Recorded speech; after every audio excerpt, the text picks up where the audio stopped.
May peace be with you this Wednesday morning, March 18th. Today marks the first day that K through 12 schools are closed here in Minnesota, though I'm mindful that for many of you around the country, this may be day 3. To parents who are at home with little ones trying to figure out how to work, I see you, I feel your struggles.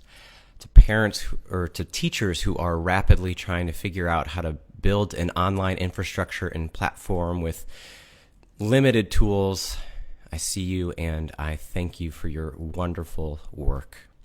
This is a time in which we all need to show up for one another and care for one another. And I'm pleased to be able to share a poem this morning from St. Luke member Carol Alice that describes just that very hope. This is To the Rescue by Carol Alice. Sooner or later, no matter how bad things are, the cavalry comes.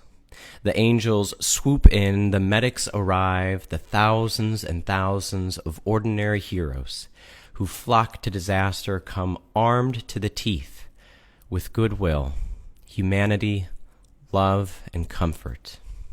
Always, always, over and over again, we are reminded that humankind is, after all, redeemable.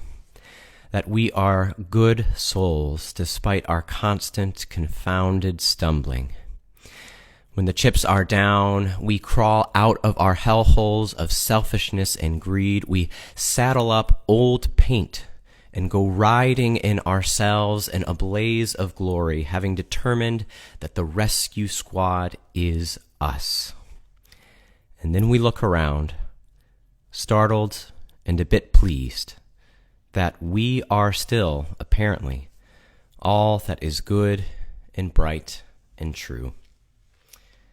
That's To the Rescue by Carol Alice.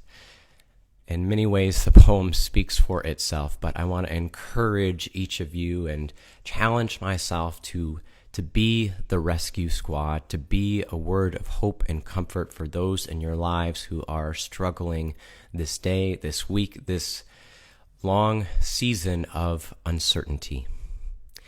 If you have the capacity to reach out to someone, to make a phone call, to send a card, please do so. If you can make and prep a meal and drop it off for a parent, for a teacher, for a nurse, please do so. And if you find yourself startled and a bit pleased at how good it feels to help another, embrace that, because we are called to help one another during this time. That is how we be the church. That is how we be the love of God. That is how we simply be caring human beings to one another. So let us all come to the rescue of those who need some care in our lives. And may it start with you and me.